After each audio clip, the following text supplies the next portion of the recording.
If we focus upon the provincial as well as the local administration, we find that there were several divisions which vary in their size. For instance, in the inscriptions we find references to Vishaya, Rashtra, Nadu, and each are different in their size, in their scope, and it shows that obviously there was a hierarchy among the provincial divisions. Now, when we focus upon Vishaya, it was ruled by, it was administered by Vishayapati. In the case of Rashtra or Nadu also, there were, for instance, in the case of Nadu, it was, there are references to Nattar, who were administering this smaller administrative division. Where from this provincial division comes? Possibly when the kingdom is growing through aggrandizement, the vanquished rulers of a particular locality, they were not altogether thrown away, but they were incorporated within the expanding, aggrandizing larger political unit. In the Chalukyan inscriptions, we find references to Bana Vishaya. Now, obviously, it was the lineage domain of the Banas, who had a long history, and for a considerable period their lineage domain was annexed by the Chalukyan king. They were not altogether thrown away. The local administration remained in their hands if they paid occasional tribute as well as supplied with the required forces as and when required, as and when there was a military engagement.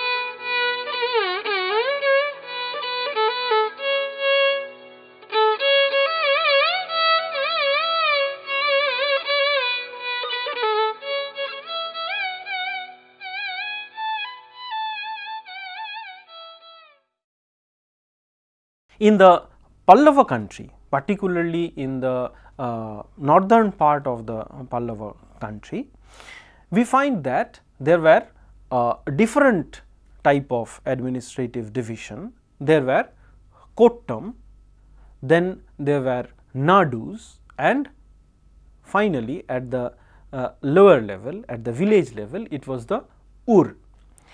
Now, Kottam, it had a long history, pre-Pallavan history in south, particularly in that region around, say, the northern part of present Tamil Nadu.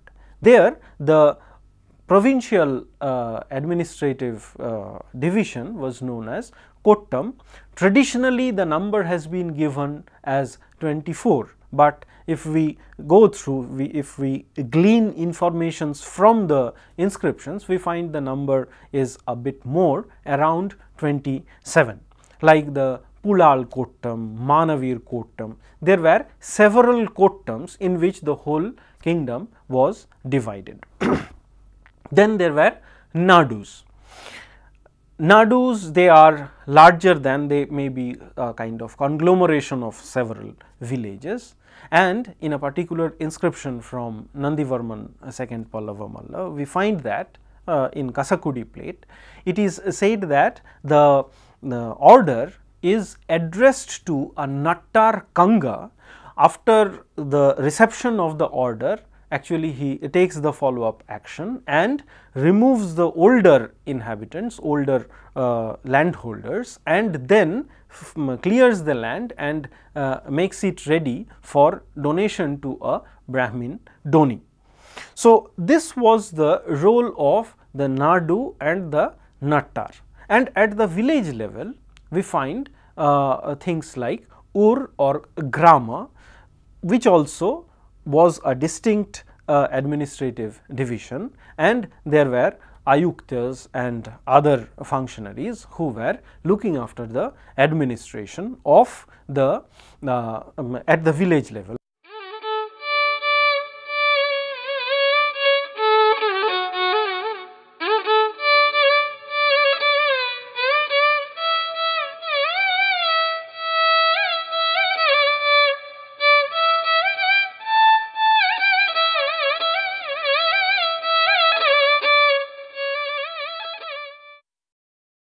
At the village level, we find that at least in the Pallava country, we find that there are also different types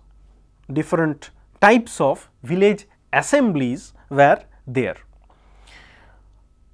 In the Brahmadeyas, the villages which has been donated to a single Brahmin or a group of Brahmins, which was known as the Brahmadeya, they were ruled by, they were administered by an assembly which was known as Sabha, and there were several inscriptions. For instance, the famous Uttaramerur inscription, then Ukkal inscription.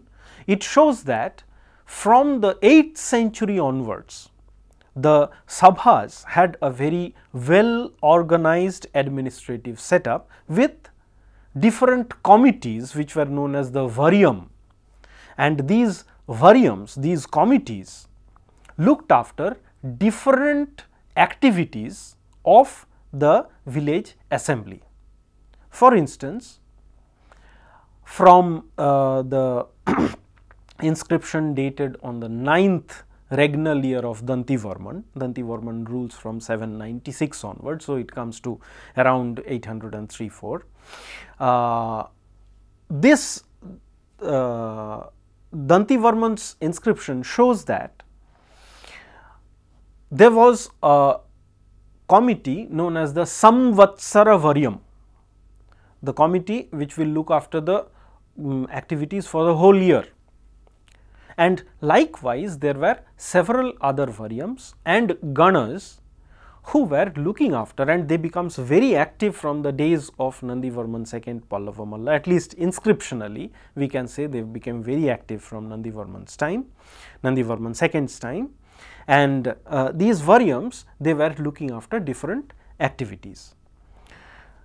Those villages which has not been granted to a Brahmin or Brahmin Donis, they were, the assembly was known as Ur, and though it is not very explicitly stated, it seems that these Ur or assembly Ur was, the participation was from the whole of the village population, at least who has reached a considerable age. And then we have Nagaram. Nagaram means a kind of mercantile establishment, and with these three, the Pallava village administration was at least substantially well administered.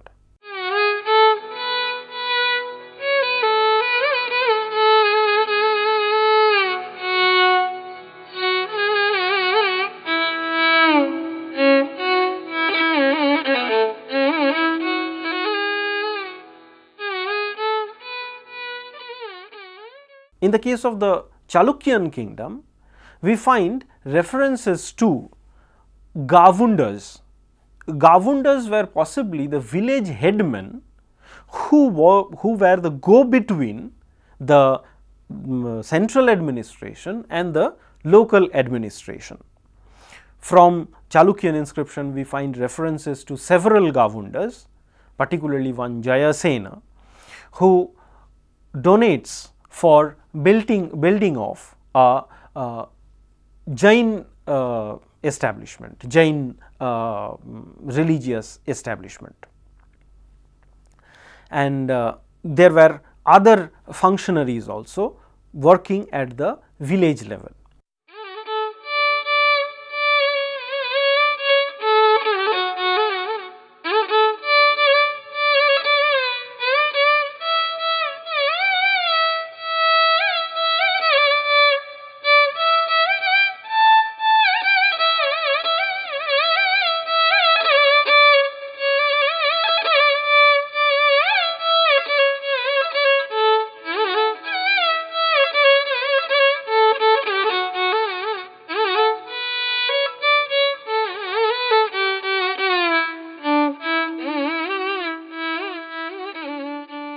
If we then shift to the army establishment, because already at the very beginning we have seen that the period that we are discussing was full of incessant struggle between the warring families, warring dynasties, Chalukyans, Pallavas and the Pandyans, we find references to the army organization as well. According to the tradition, the Indian army was divided into 4 corps, the Chaturanga Valam, but the chariot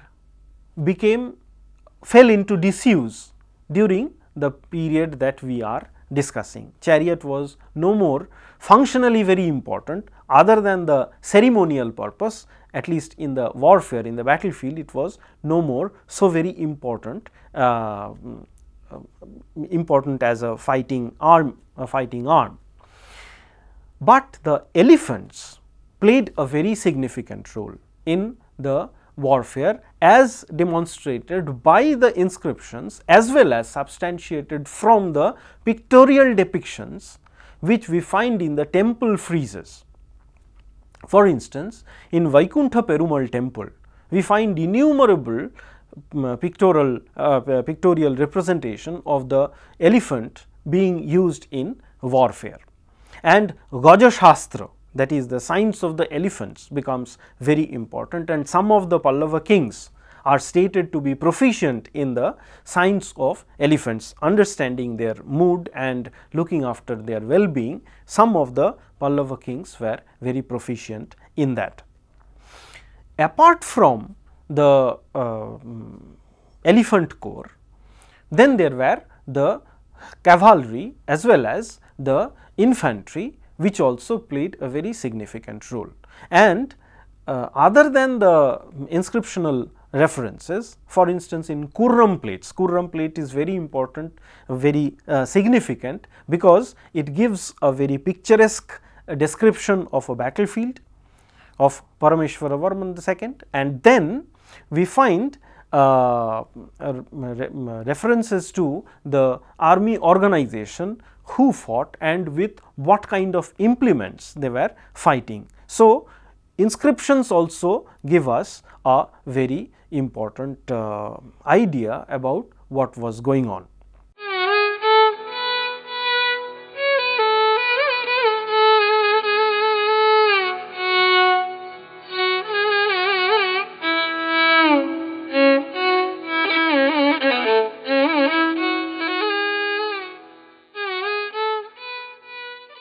there was another arm, the navy, though not very clear from the inscriptional as well as the literary evidences, but it is stated that some of the Pallava kings, they made successful invasion, they led successful invasion to Sri Lanka, which could not have been possible other than having a strong navy. Though the picture is not very clear, but it seems that navy also comprised a very significant part of the army establishment, because in the Chinese sources there are references to one Pallava king having a kind of deputation that he will be sending a navy which will help, which will try to defeat the people on the Western Asia, a very ambitious kind of a boastful thing, but at least it is stated from the Chinese informations. And there are some instances when it seems that there was a very lively connection with the Southeast Asian countries, between Pallavas and the Southeast Asian countries. And if the Chalukyans had successfully captured Revati Dweep, that is the present Goa, it could not have been possible without having a naval arm.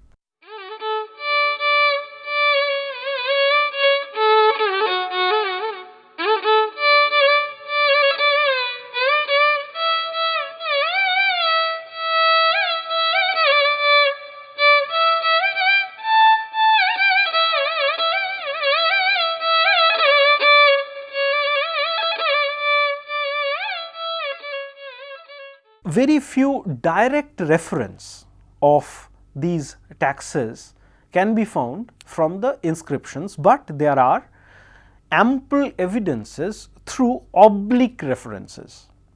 How is it? Most of the inscriptions in its nature, in their nature, they are donative inscriptions. The state or some locality notable, they are donating, they are granting lands or any other types of gifts to a religious functionary. It may be to the Brahmins, the Brahmadeya, or it may be to a particular temple which is known as Devadanam or Devabhogam, or it is directed to the Buddhist as well as Jain monastic orders, which is generally noted by the Tamil term Pallichandam. Now, all these things, when they are being granted, they have a portion which states the kind of taxes they are exempted from, which is known as the parihara. So, from the list of the parihara, we can have an idea what kind of taxes the king, the state was generally accustomed to of taking from the locality. For instance, though the incidence, though the actual quantum, the actual proportion of the land tax is not given, but we find the reference of Irai. Irai means land tax. It is generally stated Iraili, which means exempted from paying land tax. Actually, it was not exemption.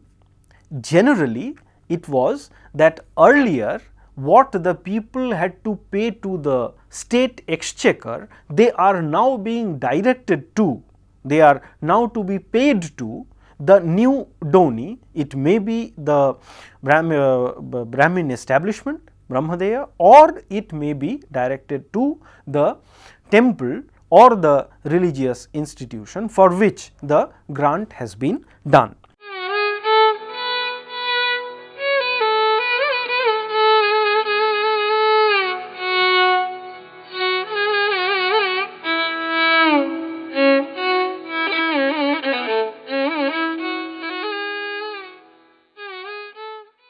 From there we can gather names of several types of taxes. For instance, there is a particular name Alona Gula Chobham, that means which is free from the disturbances of salt, a curious name, but it has a kind of particular reference because earlier making of salt was a kind of royal monopoly, and the king or the state used to give this right of manufacturing salt to individuals for payment of a kind of royalty. It is stated as Uppu ko Seigai, Uppu salt, ko the king, and Seigai manufacture. Earlier what was the prerogative of the king to manufacture, now it is being granted to an individual, or taxes were being taken which is now being directed to the new donee. Apart from this, we have a particular name, for instance Aparam Bali Vadam. In those days, people of a particular village, they had the responsibility of supplying good quality buffaloes to the touring royal officials. The royal officials, while on tour, they were to be supplied with good quality buffaloes, or instead the village people, they had to pay a kind of tax. It is said that Nallavum Nallarudu, that is good quality buffaloes to be supplied. Now, or you have to pay in cash or kind. This, in some instances, they are being exempted. So, it was a royal tax which sometimes was exempted from the religious donee. Then we have for instance Idai Putchi. Idai Putchi is a kind of tax which was imposed on the cattle breeders. Ilam Putchi, which was imposed on the toddy tappers. The king had the prerogative of getting taxes from these sectors. There is another very curious instance of Brahma Rakshak Kanam, that is, the Brahmin had to pay a tax for his protection, but C. Meenakshi says that possibly this was taken from the Brahmins as a kind of professional tax, that they got the money or the things that they got in kind for performance of religious duties. A portion is to be kept aside for payment to the king. So, it is Brahma Rakshak Kanam. Then there was another kind of tax, Kalyanak Kanam. Kalyanak Kanam is a tax which was sort of marriage tax. In later days, in the pre-modern period, in the late medieval period, the local rulers, Genoese, they had to be paid a kind of tax by the villagers when they went for a marriage ceremony to be conducted. Then we have Kuavan Kanam, which was imposed on the potters. Tattar Pattam, Tattar means hammering. Tattar Pattam was a kind of tax imposed on the goldsmiths, which we find in the later period, in the Chola period, very much prevalent.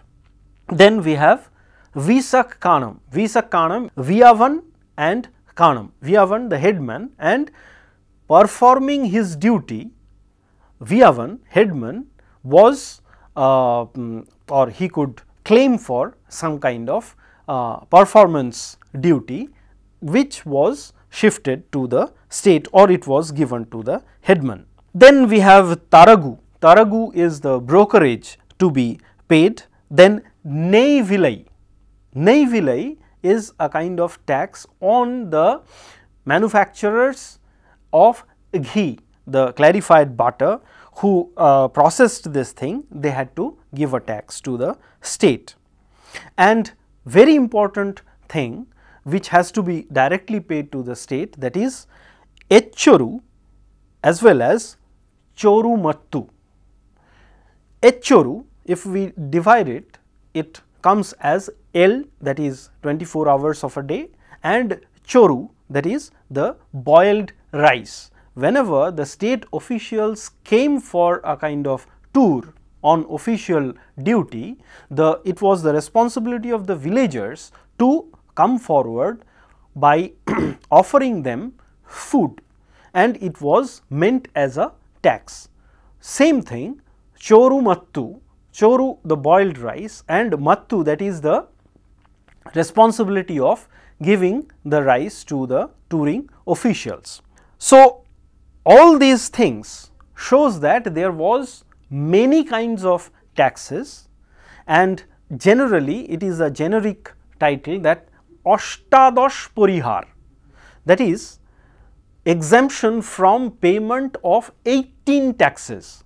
The number 18 is very significant, but if we glean through the inscriptions, we find that the names of different taxes, they are much more than 18. So, maybe it is a generic title used for any kind of tax exemption or exemption from payment of different types of taxes. It was there in the inscriptions. Similarly, in the Chalukyan inscriptions, we find it is Sarva Adana Bishuddha, exempted from any type of adan, that is any type of payment of taxes to the state. The doni, as I stated earlier, the land was not totally exempted, but the taxes which the earlier residents had to pay to the state exchequer, they are now generally being diverted to the new, I will not say ruler, but the new religious doni, for which the religious grant has been meant for. With these things, we find that between 600 to 900, in many of the things, in the making of the village administration, making of the varyams functioning, hesitant step has been taken towards perfection, which was later perfected exemplarily in the Chola period, but the process has already been started, and the functioning of the state in its different layers, that was also set afoot during this period from 600 to 900 AD.